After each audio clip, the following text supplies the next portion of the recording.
Hey, welcome back to another edition of Ask Ray. You know the drill. You send me the questions and I'll do my darndest to get you an answer, or at least I'll Google it and see what I can find out. Okay, Philip would like to know, do you think we'll ever see Thoroughbreds racing again at Hialeah, and what's the status of Gulfstream Park West?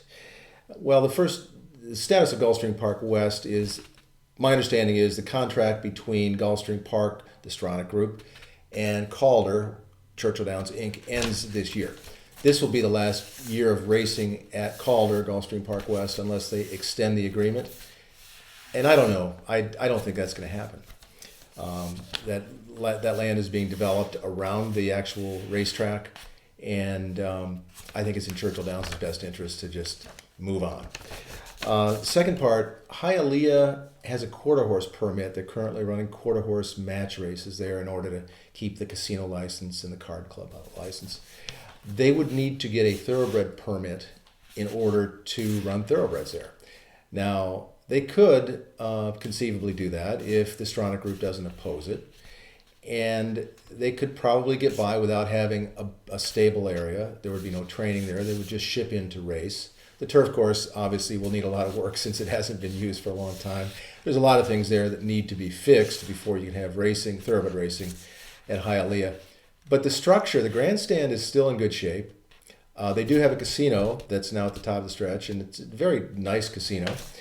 Parts of the grandstand were restored. Hialeah is still a beautiful place. I would love to see thoroughbred racing return there someday, even if it's just for a short time, to give Gulfstream Park some relief, to let the turf course get renovated, to let them take care of the facility.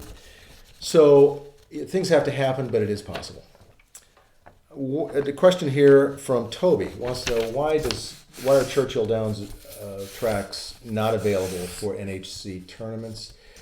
I don't know. This is not from Churchill Downs, but this is from what I understand to be the case, and that is that Churchill Downs initially wasn't sure that these tournaments were legal everywhere, and I think that has been proven to not be the case, that they are legal based on some court rulings.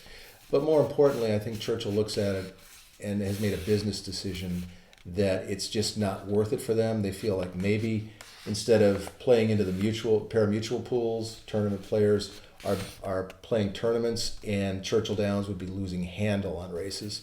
So I think it's just a business decision more than anything else to not allow their races to be included in NHC tournaments. Final question this week from several people wanting to know, what is the status of the split samples on the two horses that tested positive? Arkansas Derby Day, we believe that one of them is Charlatan and the other one is the filly Gamine.